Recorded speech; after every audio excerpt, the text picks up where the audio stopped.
Hello दोस्तों, इस video में समझेंगे RBI reserve bank of India. Reserve bank of India इसके बारे में समझेंगे और यह सबसे बेहतरीन टॉपिक है इकोनॉमिक्स का। आइए समझते हैं कि रिजर्व बैंक ऑफ इंडिया बैंकों का बैंक किसे कहते हैं। इसका जो नियंत्रण होता है आरबीआई के द्वारा, सारे बैंक पर, सरकारी से लेकर प्राइवेट बैंक का नियंत्रण आरबीआई के द्वारा ही होता है। इस पर साख नियंत्रण होता है, नोट का निर्गमन होता है, बैंकों पर नियंत्रण करता है, जो मुद्रा होता है मनी का विनिमय करता है, आर्थिक आंकड़े जारी करता है, सरकारी बैंकर के रूप में यह कार्य करता है। बहुत सारा इसका कार्य है और अंतर्राष्ट्रीय मंच पर भी भारत का प्रतिनिधित्व करता है ये आरबीआई। इसका आरबीआई का जो कार्य है ये सब बहुत सारा काम करता है। भारत में जितना भी बैंक हो गया सबका नियंत्रण इसी के हाथ में है। आइए समझते हैं इसमें क्या पूछता है आरबीआई से संबंधित में। इसका स्थापना, मुख्यालय, एक्ट, पहले अध्यक्ष, टकसाल यानी कि मिनटों की संख्या कितनी है, नोट छापने की जगह कैसे छपता है और नोट चिन्ह में क्या होता है। जैसे मंगलयान में 2000 के नोट पर है मंगलयान, तो इस तरह क्वेश्चन बनता है। आइए समझते हैं आरबीआई से संबंधित जितने भी प्रश्न हैं एक ही वीडियो में आपका कंप्लीट हो जाएगा। देखिए, सबसे महत्वपूर्ण टॉपिक है आरबीआई का जो स्थापना हुआ था, कैसे हुआ था। इसका जो गठन किया गया था reserve bank of India act 1934 के तहत हिल्टन यंग आयोग के सिफारिश पर, हिल्टन यंग याद कर लीजिएगा, ये बार बार पूछता है, हिल्टन यंग आयोग के सिफारिश पर 1 अप्रैल 1935 को इसका गठन किया गया था और केंद्रीय बैंक का दर्जा दिया गया था। और इसका जो राष्ट्रीयकरण पूछेगा तो 1 जनवरी 1949 को किया गया था। 1 जनवरी 1949 को किया गया था और आरबीआई की स्थापना का समय 100 के 5 लाख को शेयर, यानी कि 100 के 5 लाख शेयर को मिलाकर इसका स्थापना किया गया था। यानी कि 100 को 5 लाख लोगों ने इसका शेयर जो मिलाकर इसका स्थापना किया गया था और इसे केंद्रीय बैंक का दर्जा देने के बाद इसे राष्ट्रीयकरण कर दिया गया 1 जनवरी 1949 को। शुरुआत में इसका जो मुख्यालय था यह कलकत्ता में था, लेकिन बाद में 1937 में इसे मुंबई कर दिया गया। ये क्वेश्चन बनता है। और इसका 4 क्षेत्रीय कार्यालय है। इसका 4 क्षेत्रीय कार्यालय कौन सा है? दिल्ली, मुंबई, चेन्नई, कोलकाता। आइए समझाते हैं आपको। दिल्ली, मुंबई, चेन्नई, कोलकाता। आपको मैप से ये भारत का मैप हो गया। देखिए, ये भारत का मैप है, जिस तरह बने आपको समझ लीजिएगा, ठीक है। देखिए, ये दिल्ली आपका बीच में, भारत के बीच में हो गया दिल्ली। ये मुंबई आपको सालसेट द्वीप के किनारे है। यह चेन्नई आपका ये भी किनारे पर बैठा हुआ है और यह कलकत्ता भी चारों दिशा में है। ये कलकत्ता हो गया, ये चेन्नई हो गया, ये मुंबई हो गया, ये दिल्ली हो गया। तो ये 4 याद कर लीजिएगा, 4 क्षेत्रीय कार्यालय है, 4 क्षेत्रीय ऑफिस है, दिल्ली, मुंबई, चेन्नई, कोलकाता। ये समझ गए। और पूर्व में कोलकाता रहा और बाद में 1937 में इसका मुंबई मुख्यालय कर दिया गया। ये समझ गए। और पूछता है इसके पहले अध्यक्ष कौन रहे, तो ओसबर्न स्मिथ, क्योंकि भारत उस समय गुलाम था अंग्रेजों का, तो उस समय पहले अध्यक्ष ओसबर्न स्मिथ यानी कि ओबी स्मिथ ऑप्शन में रह सकता है, ये याद कर लेंगे। पहले भारतीय अध्यक्ष पूछेगा सीडी देशमुख। सीडी देशमुख पहले भारतीय अध्यक्ष रहे। और पूछता है आरबीआई का लेखा वर्ष जो पहले था, लेखा वर्ष जो था यानी कि आधार वर्ष बोलते हैं उसको, कि 1 जुलाई से लेके 30 जून के बीच में होता था, लेकिन अब यह 1 अप्रैल से 31 मार्च हो गया। 1 अप्रैल से 31 मार्च हो गया। वर्तमान में 2021 में कर दिया गया, तो 1 अप्रैल से 31 मार्च कर दिया गया है। पहले होता था 1 जुलाई से लेकर 30 जून के बीच में। और आरबीआई के कार्यों का संचालन करने के लिए 21 सदस्यों वाला बोर्ड होता है। आरबीआई का जो कार्य होता है, यानी कि बहुत पूरे भारत में आरबीआई का जो जाल फैला हुआ है, बैंकों का बैंक फैला हुआ है, तो उसके नियंत्रण करने के लिए क्या होगा, या नियंत्रण करने के लिए 21 सदस्यों का बोर्ड होता है। 21 सदस्यों का बोर्ड होता है, देखिए, जिसमें 1 गवर्नर होता है और 4 डिप्टी गवर्नर, 4 क्षेत्रीय ब्रांच के गवर्नर और 2 वित्त मंत्रालय के अधिकारी एवं 10 अर्थशास्त्र के विद्वान, बेहतरीन जानकारी वाले लोग। और इसका जो नियुक्ति करता है केंद्र सरकार के द्वारा किया जाता है। तो याद कर लीजिएगा, 1 गवर्नर, 4 डिप्टी गवर्नर, 4 क्षेत्रीय ब्रांच गवर्नर, 2 वित्त मंत्रालय के अधिकारी और 10, कितना हो गया टोटल? 21 हो गया। ये याद कर लीजिएगा क्योंकि क्वेश्चन बनता है इससे। कितने क्षेत्रीय ब्रांच के गवर्नर होते हैं, कितने वित्त मंत्रालय के अधिकारी होते हैं, कितने 10 अर्थशास्त्र के अच्छे जानकार व्यक्ति होते हैं, ये सब क्वेश्चन बनता है ये। वर्तमान में शक्तिकांत दास है। तो ये बदलते रह जो ये जो मेंबर है बदलते रहेंगे। ये वीडियो लंबे समय तक जाएगा, इसीलिए आप याद करते चलेंगे इसका। देखिए अब आगे समझाते हैं आपको, ये याद कर लीजिएगा। और जो इसका विदेश में भी इसका कार्यालय है, लंदन में है, समझे। और इसका जो आरबीआई के हर एक राज्य का वित्तीय लेन देन को यह देखता है। ये जम्मू कश्मीर को छोड़कर, जम्मू कश्मीर में एसबीआई कार्य करता है वर्तमान में अभी वो। देखिए अब पूछेगा कि पहला महिला अध्यक्ष इसमें कौन रहा। केजे उदेसी, ये याद कर लीजिएगा, वीवीआई है, वीवीआई स्टार मार्क कर लीजिए। पहला महिला अध्यक्ष आरबीआई के केजे उदेसी, केजे उदेसी। अब समझते हैं, नोट जारी करने के लिए आरबीआई न्यूनतम आरक्षित कोष प्रणाली को अपनाती है। नोट जब जारी होता है तो न्यूनतम आरक्षित कोष प्रणाली यह प्रणाली को अपनाती है। इस क्या होता है इसके तहत, इसके तहत आरबीआई को 200 करोड़ रुपए रखने होते हैं, 200 करोड़ रुपए रखने होते हैं, जिसमें 115 करोड़ रुपए का भारतीय रुपया या सोना होता है, जबकि 85 करोड़ रुपए का विदेशी मुद्रा रखना होता है। और इससे पहले क्या भारत करता था कि आरबीआई आरक्षित कोष प्रणाली को अपनाती थी, जिसके तहत आरबीआई को 400 करोड़ मूल्य का सामान रखना होता था, जिसमें 215 करोड़ मूल्य का भारतीय रुपया या सोना रखा जाता था और शेष 185 करोड़ रुपए का विदेशी मुद्रा भंडार रहता था। अब वह सिस्टम हट चुका है और भारत में वर्तमान में जो है न्यूनतम आरक्षित कोष प्रणाली अपनाती है। इसके तहत आरबीआई को 200 करोड़ रुपए रखने होते हैं, जिसके अंतर्गत 115 करोड़ रुपए का 115 करोड़ मूल्य का भारतीय रुपया या सोना होता है और 85 करोड़ रुपए का विदेशी मुद्रा रखना होता है। ये समझ गए, ये काफ़ी वीवीआई है, याद कर लीजिएगा। ये देखिए इसमें मैंने लिखा है कि जब केंद्रीय बैंक पैसा छापती है तो सिक्योरिटी मनी 200 करोड़ रखती है। इसमें वर्तमान में 115 करोड़ रुपए का सोना या रुपया, जबकि 85 करोड़ रुपए का विदेशी मुद्रा रखना होता है। ये समझ गए। अब समझते हैं, 1 रुपये के नोट पर हस्ताक्षर, 1 रुपये के नोट पर हस्ताक्षर वित्त सचिव एवं इससे ऊपर के नोट आरबीआई जारी करता है। 1 रुपये के नोट पर वित्त सचिव हस्ताक्षर करते हैं और इससे ऊपर आरबीआई के द्वारा जारी किया जाता है और गवर्नर का साइन होता है। देखिए रिजर्व बैंक ऑफ इंडिया का कार्य पूछेगा, कार्य क्या होता है। इसका कार्य जो है मुद्रा का विनिमय, मुद्रा का विनिमय, साख नियंत्रण, साख नियंत्रण जैसे में साख नियंत्रण वो हुआ जिसमें बाजार की तरलता को नियंत्रित करना, यानी कि जो लिक्विडिटी है उसको नियंत्रित करना साख नियंत्रण कहलाता है।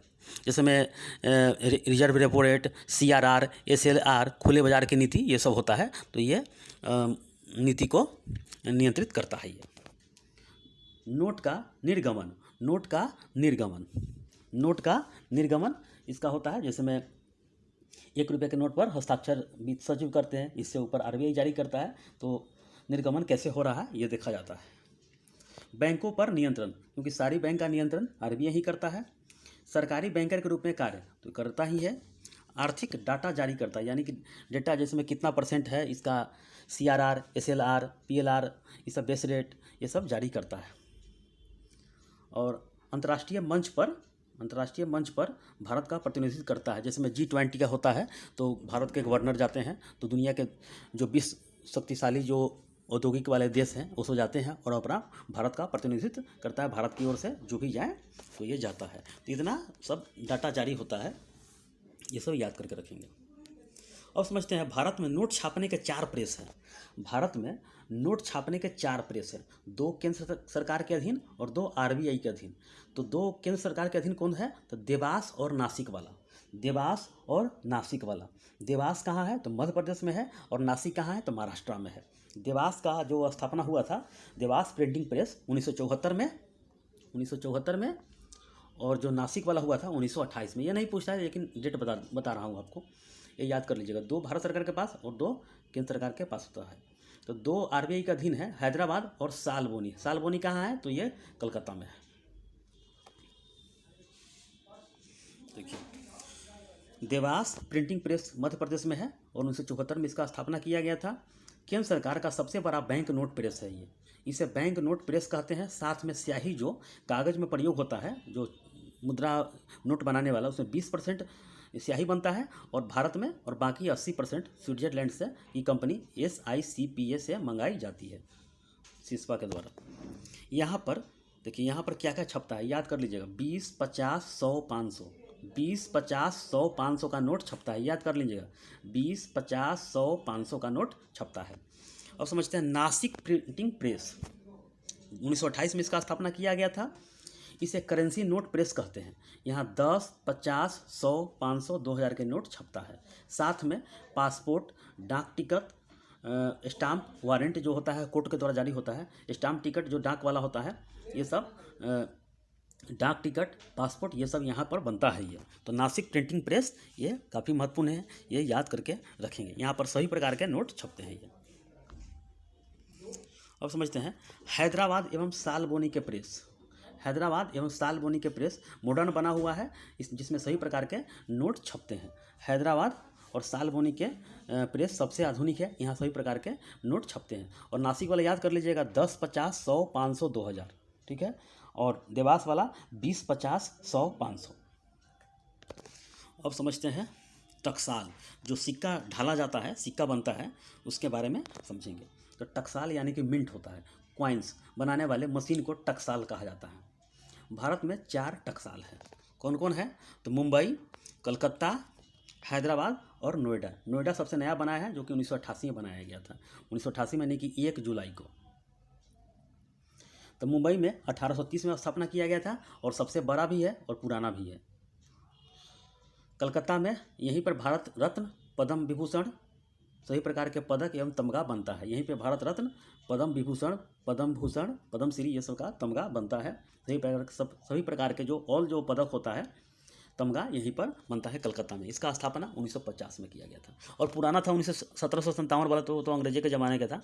वर्तमान में जो 1950 वाला है। तो पुराना पूछेगा, कितना बार पूछा गया है कि पुराना टकसाल जो है मिंट कहाँ सा है, कौन सा है, तो ये मुंबई में है और बड़ा भी है। और पूछेगा मॉडर्न वाला, नया वाला कहाँ है, तो नया वाला नोएडा में है, जो कि सबसे आधुनिक है। 1988 में इसका स्थापना किया गया था।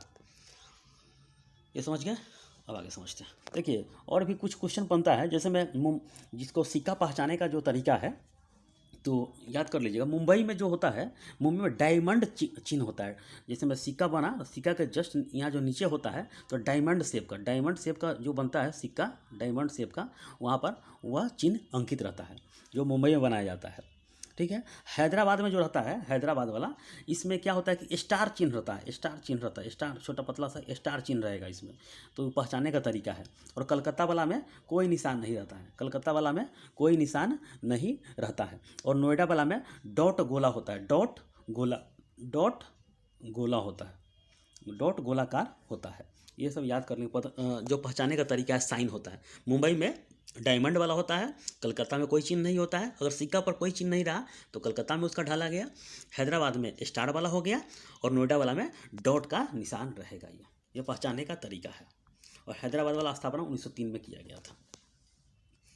अब आगे समझते हैं। देखिए, अब 4-5 क्वेश्चन है, याद करें। आरबीआई के वह कौन से गवर्नर है जो भारत के प्रधानमंत्री और वित्त मंत्री रह चुके हैं? तो मनमोहन सिंह। ये सब याद कीजिएगा, ये सब क्वेश्चन पूछा गया है। आरबीआई के गवर्नर की नियुक्ति किसके सलाह पर होती है? तो वित्त मंत्री के सलाह पर, और प्रधानमंत्री करते हैं। आरबीआई के गवर्नर का कार्यकाल सबसे कम रहा अमिताभ घोष, जो कि 16वें रहे, और 20 डेज इनका कार्यकाल रहा। सबसे अधिक दिन बेनेगल रामाराव, इनका कार्यकाल रहा 7 वर्ष 197 डेज का इनका कार्यकाल रहा। सिक्कों की ढलाई का कार्य वित्त मंत्रालय के द्वारा किया जाता है। रुपये का चिन्ह उदय कुमार 2010 में यह चिन्ह दिए थे, 2010 में यह चिन्ह दिए थे। आरबीआई का प्रतीक चिन्ह तार का पेड़ या बंगाल टाइगर होगा, तो तार का पेड़ भी ज़्यादा ऑप्शन में रहता है, या बंगाल टाइगर, याद कर लीजिएगा। ये देखिए, एक है सिक्योरिटी पेपर मिल, होशंगाबाद मध्य प्रदेश में है। 1967 में इसका स्थापना किया गया था। और कागजी नोट बनाया जाता है, सुरक्षा पेपर बोला जाता है कागजी नोट, जो इसको कॉपी कोई नहीं कर सके, कितना बाई कितना होता है, तो ये सब होता है। सिक्योरिटी पेपर मिल होता है, मिल है जो होशंगाबाद मध्य प्रदेश में है, और यहाँ पर कागज नोट बनाया जाता है, कागजी नोट। अब आगे समझते हैं, सारा का सारा डिटेल्स इसमें है। देखिए, 10 के नोट पर किस चीज़ का चिन्ह है? तो सूर्य मंदिर, कोणार्क। 20 के नोट पर अशोक स्तंभ, ये तो देख सकते हैं, देखिए। 50 के नोट पर कर्नाटक हम्पी का चित्र दिया गया है, ये हो गया। देखिए 100 के नोट पर रानी का वाव गुजरात वाला, देखिए यही है, देखने भी जा सकते हैं टूरिस्ट स्थल पर ये सब। 200 के नोट पर सांची का स्तूप है, ये है। 500 के नोट पर दिल्ली का लाल किला। 2000 के नोट पर मंगलयान। तो ये आरबीआई से जितने भी क्वेश्चन रहा सबको सब मैंने इसे में बता दिया। और इसके बाद जो बताएंगे तरलता क्या होता है, जिसमें नगद पैसा को तरलता कहा जाता है। मार्केट में क्या चल रहा है, मार्केट में है या नहीं है, नहीं है तो तरलता नहीं है, है तो चल रहा है।